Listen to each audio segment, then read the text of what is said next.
You might be trying to slow your golf swing down. We see that quite a lot, don't we, Sam? Yeah, a lot of people swinging too slow. Where do they tend to slow down, do you find? At the start of the swings, generally. Take it back slow, and also at the top of the swing. Yeah. Pausing, waiting. Do we do that for kicking a ball, throwing a ball? No, we're reacting. We're using that natural recoil from the body. So how do we create that?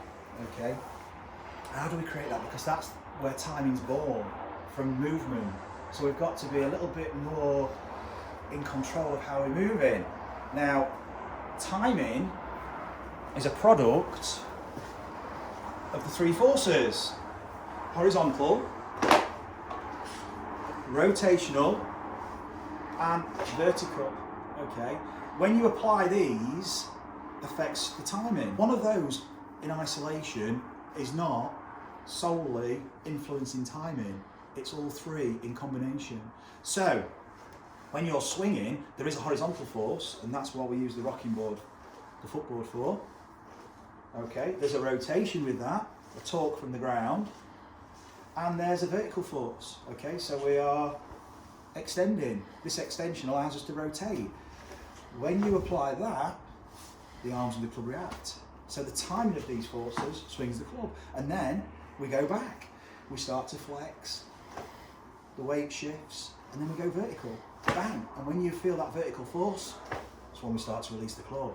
This is timing, the timing of when you're applying that vertical force and transferring those rotations through the body. And you need to shift, because the shift allows you to go vertical. Without that shift, I'm struggling to go vertical, I'm staying in flexion, I'm rotating, I'm probably shifting my hand path to the left. And it's an all too common problem. Swing direction left, pulls, slices. Whereas if we start to shift, we start to rotate, we can go up, and we can apply that vertical force, and we can get the timing. So Sam, if you've not got a footboard at home, what could you be doing as exercises to start to recognise these forces and attune yourself to them?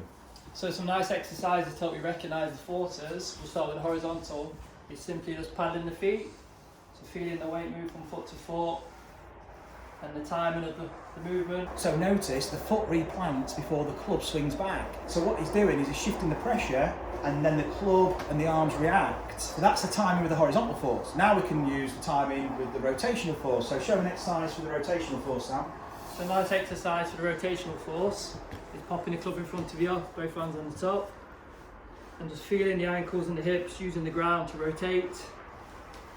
And if you look on the pressure plate, you can see that white line, which is the line of pressure, that's rotating. That is highlighting the torque. So he's creating torque from the ground. Notice his pressure's moving from side to side, and it's fairly central in his stance, so he's got good balance. But it's also moving from heel to toe.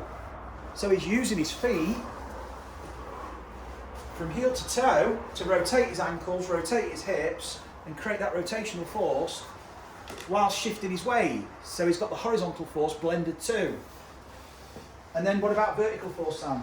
So for vertical, simply just, you can hold the club in your hand to do this, just jump up and down, and just notice how you're pushing from the ground to go up, to give us that vertical force.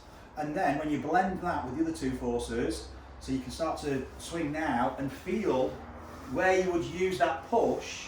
And you can also just use one hand, use your right hand to really help you feel the timing of the club head. You can really feel the swish. So Sam, what can you do with this exercise to attune yourself to the timing better? So what you can do is you can play around with the timing of when you are using these forces and how that affects the swish of the club. Can you get the forces going earlier so the club comes later? Can you get them to come together? So what Sam's using this exercise for, as he said, is for the timing of when he's using these forces and how the club's responding. So he can feel the weight of the golf club reacting to his use of the force. He can sense when he's using these forces. So that's timing. And that's creating that swish. And that swish that you're sensing is the release of the golf club. If you've got the ZEN GRF Infinity board, brilliant, well done, we appreciate your support. You've got the perfect practicing tool for this. If you haven't, no problem. You've got these great drills that Sam's just shown. So you can improve the use of those forces by recognising them better.